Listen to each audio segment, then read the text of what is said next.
They they say hindsight is 2020,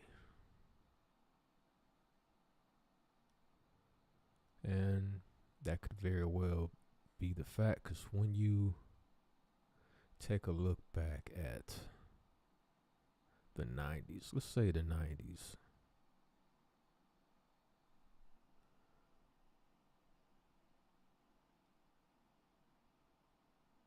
everything that you thought that we thought we were looking at, if you think about it, is really unraveling right in front of our eyes right now.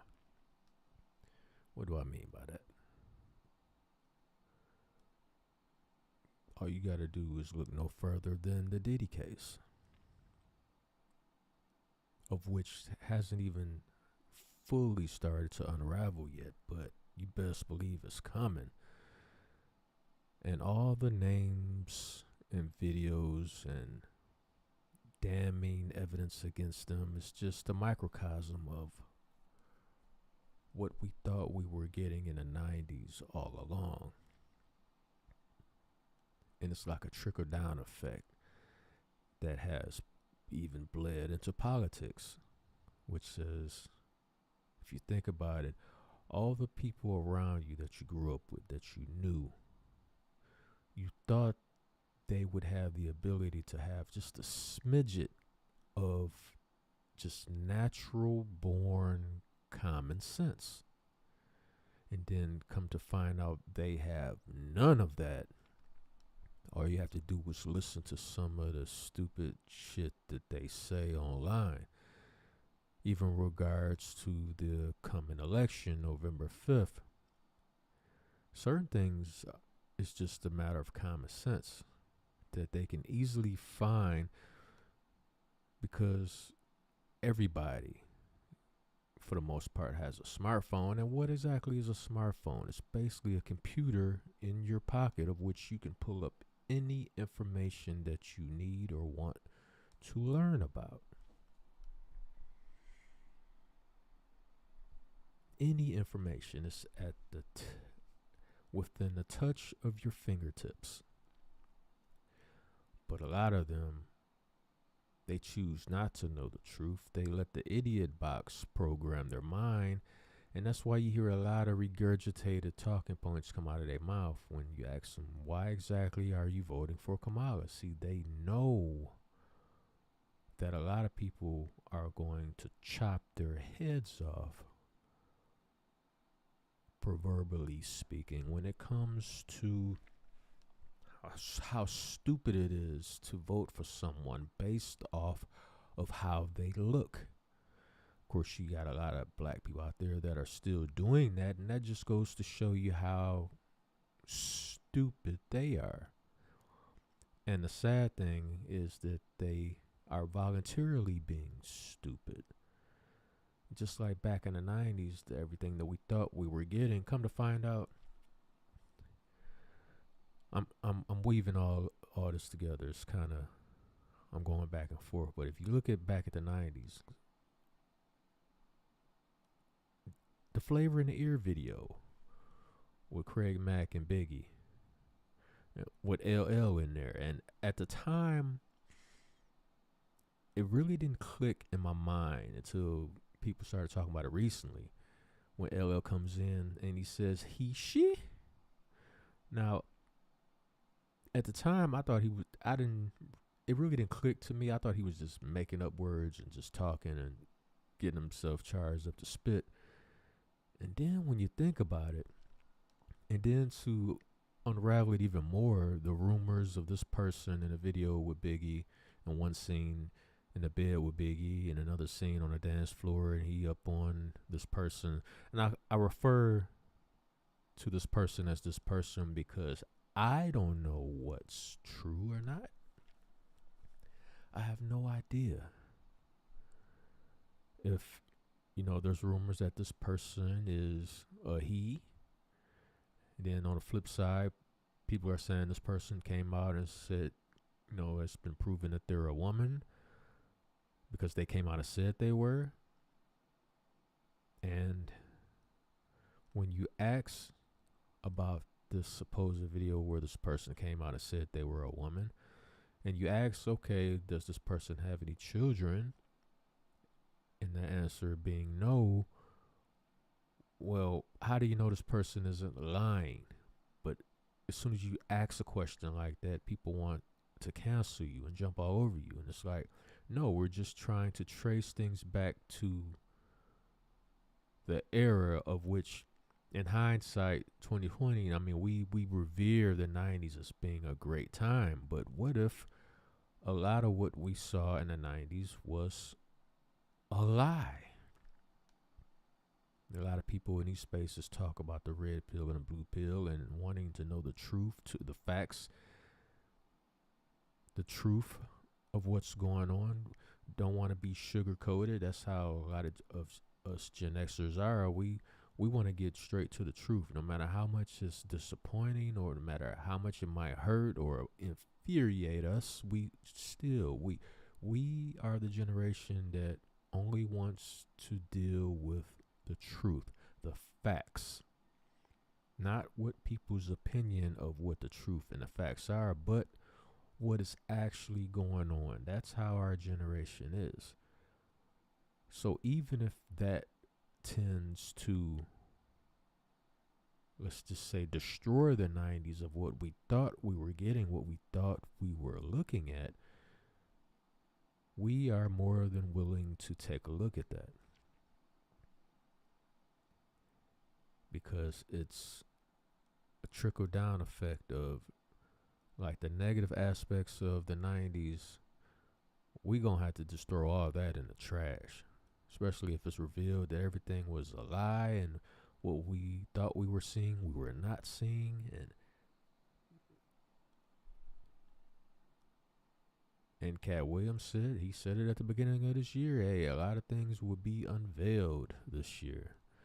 And damn it if that man wasn't right. We ain't even done with the year yet. We're still going, still going. We have this election coming up within a week and a few days.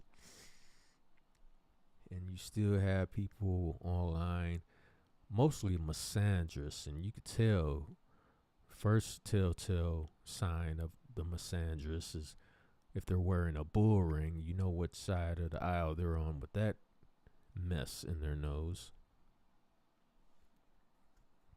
I was in the comment section and this lady, somebody stated, yeah, I bet you're voting for Kamala. And this obvious misandrous man hater responds, well, how did you know, blah, blah, this and that. And yes, then she turns around and says, yes, I'm going to vote for Kamala because she's a woman and she's black. Right after the guy says why he's not going to vote for Kamala because she's obviously anti-men. And this woman in the comment section is full on, well, yeah, I'm going to vote for Kamala. It just goes to show you how many misandrous men haters are out there. But if we respond and bring facts to the subject, like, okay, this, and this is why I think this, and Kamala's a crappy candidate, well, at that point, we're deemed as women haters, and nobody wants to listen to us anymore. And we get censored, we get shadow banned, and all kinds of nonsense.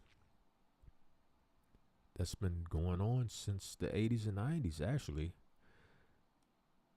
And this is why it's kind of disheartening to talk about subjects like this, because hindsight is 2020, yes, but when you really break down our so-called symbols and pillars of standard back in the 90s, turned out, a lot of them may well have turned out to be some of the biggest frauds in the world.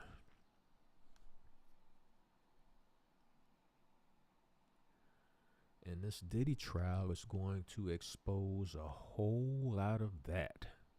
Oh yeah, you better believe it. A whole lot of that is going to be exposed.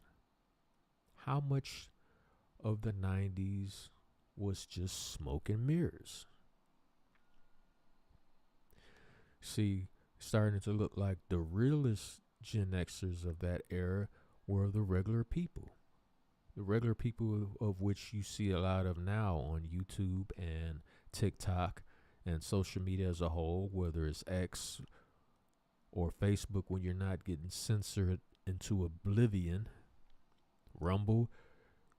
These are the originators, the truly authentic Gen Xers, independent thinkers that you will come across on these platforms, because that's where you get the truth at the ground's roots, the ground root truth. Unlike the national media controlled by the woke liberals, of which they have no interest in doing any kind of journalism, true journalism anymore. 100% propaganda. MSNBC, CNN, all these networks.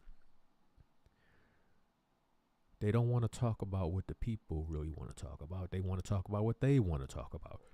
And what they want to talk about is always a distraction from what we should be concentrating on as regular people down here on this level. They don't want us doing that because they want to keep us under their thumb. A lot of them don't care about America. They trash America every chance they get. Just listen to Osama Obama, as I refer to him as. Ironic how similar those names sound. Guess he didn't like Barry Soetoro, so we'll just call him Osama Obama.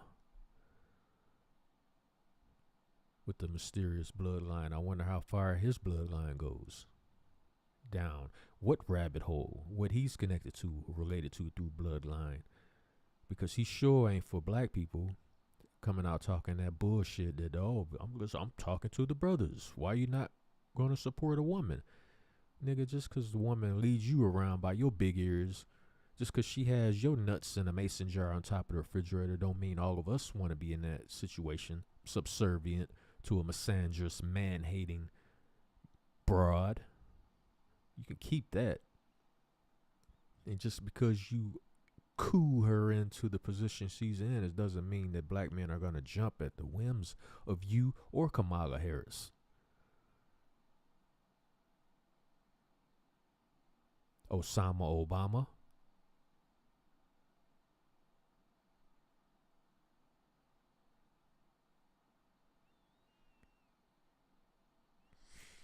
And it's just very disappointing to come to this realization that how much of the Gen X 90s was just smoke and mirrors. And the real material, the real aspects of life that crafted and molded the mind of Gen X was really our lived experiences, being outside, interacting with each other, going places, seeing things, doing things, some things of which we had no business doing, but we learned those lessons, those hard, painful lessons. If we survived, we took those lessons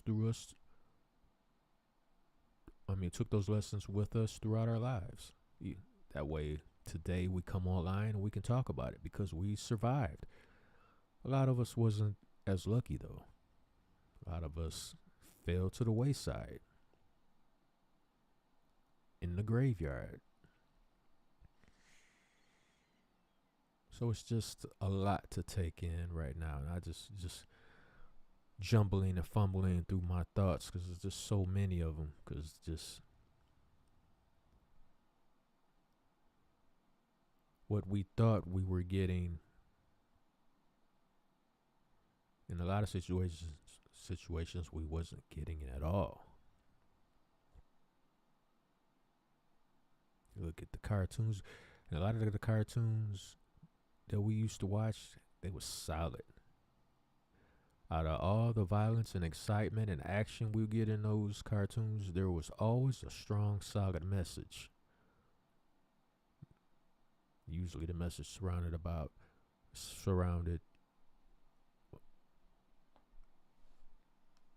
was about never giving up. It's like good lessons. Never giving up. Never quitting on yourself. Things that were good for young men to have instilled in their mind, in the back of their mind all the time. That's why a lot of us, even when we fail at a lot of things, we Even if we get down on ourselves and we might want to give up at one aspect or one given moment in time, even if we try to give up, we just don't know how. That's one thing I love about our generation. Gen X, we don't know how to give up. Doesn't matter how many times we fail. Don't matter how many times people outside of ourselves talk crap about us, talk crap about our little videos and how we're not growing. Even if it's true, we just don't know how to give up. It's just not ingrained in us. It's just not. And it always feels better to execute your plan and keep moving straight forward, whether somebody outside of you believes in you or not. Maybe they might secretly want you to fail. Who knows? Who cares? Just with Gen X, we have an undying will to not fail. And no matter how down we might get on ourselves at any given time, we'll never be like, you know what, I just quit. I don't want to do it anymore. We're not built like that. We don't know how to give up. And after each waking day that goes by, it seems like we're one of, if not the last generation with that mentality. With our natural born default setting is to never give up no matter what. We want something, we want to do something, we want to accomplish something, we want to get certain rewards and spoils out of a situation. Even if we went to a hypnotist and had them hypnotize us into wanting to give up, there's something in us, a driving force within us that would never let us succumb to that. And that's the great thing about our generation. So even with all the disappointment coming out of the 90s, coming out of that era, and you have all these celebrities coming out to endorse Kamala Harris for various reasons, of which I find ironic that a lot of billionaires and people that are very, very wealthy and rich, that they would support a Democrat when I speak on, especially with black people, how we should vote for Republicans. Their default setting is always saying, well, Republicans are just for rich people. You know, they're not going to do anything for regular people or black people or poor people. That's a lot of liberals, a lot of idiotic black people who think like that. That's their talking point. That's their default setting. You're not rich. Why are you voting Republican? Meanwhile, all the rich and wealthy to do people are all backing Kamala Harris.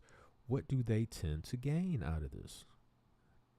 And it's crazy that a lot of people don't even sit down and ask themselves that basic question. People that are worth billions, like Taylor Swift, all these famous people that are worth millions and hundreds of millions, why are they so gung-ho on backing the Democratic Party? But they would rather revert to, Trump is racist, Republicans are racist. And when they get an inkling of, their favorite liberal candidate is going to lose or probably losing in the polls, might get smashed, now at that point they want to say, well, it doesn't matter. The right and the left are the same anyway. It doesn't matter. Well, if it doesn't matter, then why won't you vote for the right then? Why won't you vote Republican? Since it doesn't matter in your book when you see that your candidate is losing, why don't you vote Republican then? Why don't you vote for Trump? So obviously you don't believe that they're both the same, because you vote one way all the time, no matter who it is. And for those of you to say, well, I'm voting for her because it's a black woman, I guarantee you that if Candace Owens Owens was running on the Republican ticket, you wouldn't vote for her because she's a black woman. And you know for sure she's black. There's no mistaking about it. No questions or anything. You could dig all through her family tree and her bloodline. You'll know for a fact. You know for a fact she's black. But I guarantee you, you niggas would not vote for her. So it ain't about voting for a woman. It ain't about voting for a woman of color. You're lying to yourselves, and you're part of the stench and the cancerous ulcer born from the 90s of delusion and things that turned out to not be what we thought they were.